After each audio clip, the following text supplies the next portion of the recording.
Hello అందరికీ. ఏంటి ఎప్పుడు కుకింగ్ వీడియో పెడతాను, ఈరోజు దేవుడి వీడియో పెట్టాను అనుకుంటున్నారా?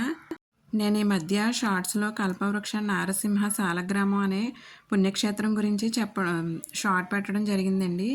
అది చూసి చాలామంది పుణ్యక్షేత్రం గురించి మాకు వివరంగా డీటెయిల్గా చెప్పమని అడిగారండి. చాలామంది అడిగారు. అందుకే పుణ్యక్షేత్రం గురించి వీడియో చేయడం జరిగిందండి. ఈ పుణ్యక్షేత్రం గురించి అందరూ తెలుసుకోవడం మంచిదే కదండి, అందుకే ఈ వీడియో చేయడం జరిగిందండి.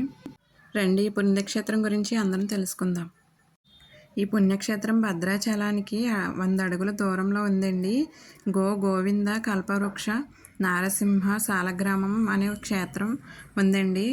భద్రాచలం వెళ్ళే వాళ్ళకి చాలామందికి తెలిసి ఉండొచ్చు, కొంతమందికి తెలియకపోవచ్చండి ఈ క్షేత్రం గురించి.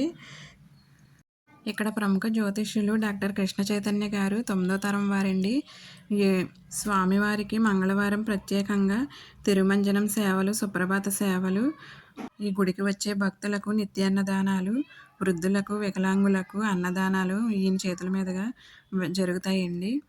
ప్రతి మంగళవారం నాడు, అమావాస్య నాడు ప్రత్యేకంగా పూజలు జరుపుతారండి నరసింహస్వామి వారికి.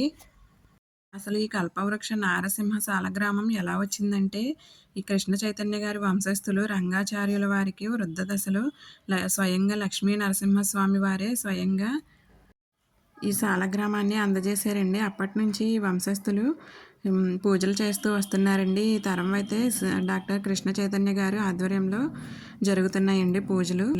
ఇక్కడ స్వయంభూ ఆంజనేయ స్వామి గారు కూడా వెలిసారండి, స్వయంభూగా వెలిసారండి.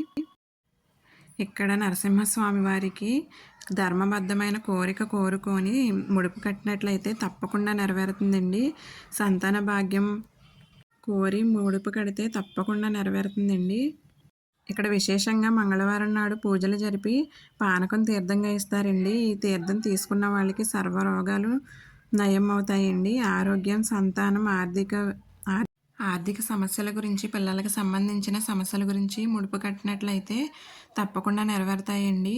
ఈ ముడుపు ఎలా కట్టాలంటే, ఒక జాకెట్ ముక్కలో కొబ్బరికాయ పెట్టి, కొంచెం ద్రవ్యం పెట్టి, నాణ్యాలు కానీ కాగితాలు కానీ పెట్టి, గోవుకి గోవిందునికి కల్పవృక్ష నారసింహస్వామికి ప్రదక్షిణ చేసి ముడుపు అర్చన చేసి కట్టాలండి. అలా కట్టినట్లయితే తప్పకుండా నెరవేరుతుందండి. ధర్మబద్ధమైన కోరిక అయితే నెరవేరుతుందండి అని ఖచ్చితంగా స్వయంగా నారసింహస్వామి తెలియజేశారంటండి. ఇక్కడ ముడుపు కట్టి కోరుకున్న వాళ్ళకి ఉద్యోగాలు రాని వాళ్ళకు ఉద్యోగాలు వచ్చాయండి. సంతానం లేని వాళ్ళకు సంతానాలు కలిగాయండి. విదేశాల నుండి కూడా వచ్చి ముడుపులు కడతారండి. ఇక్కడ నిత్య అన్నదానం అయితే జరుగుతుందండి. ఇక్కడ జ్యోతిష్యులు డాక్టర్ కృష్ణ చైతన్య గారు సంవత్సరంలో 40 రోజులు దీక్ష తీసుకుంటారండి. ఆ దీక్ష తీసుకున్నప్పుడు 40 రోజులు ఒక్కొక్క గ్రామంలో 40 రోజులు 40 గ్రామాలు తిరిగి భిక్షాటన చేసి ఆ వచ్చిన భిక్ష ద్రవ్యంతో నరసింహస్వామిని నామంతో కలిపి అందరికీ అన్నప్రసాదనం చేస్తారండి. భిక్షాటన చేసిన 40 గ్రామాలు మిగిలిన గ్రామాలన్నీ అందరి భక్తులతో భేదభావం లేకుండా భక్తులందరికీ 3 రోజుల పాటు అన్నప్రసాదాన్ని సమర్పిస్తారండి. ఇక్కడ గోవులను సందర్శించి ముందుగా మనం గుడిలోకి ఎంటర్ అవ్వగానే గోశాల అయితే దర్శనమిస్తుందండి.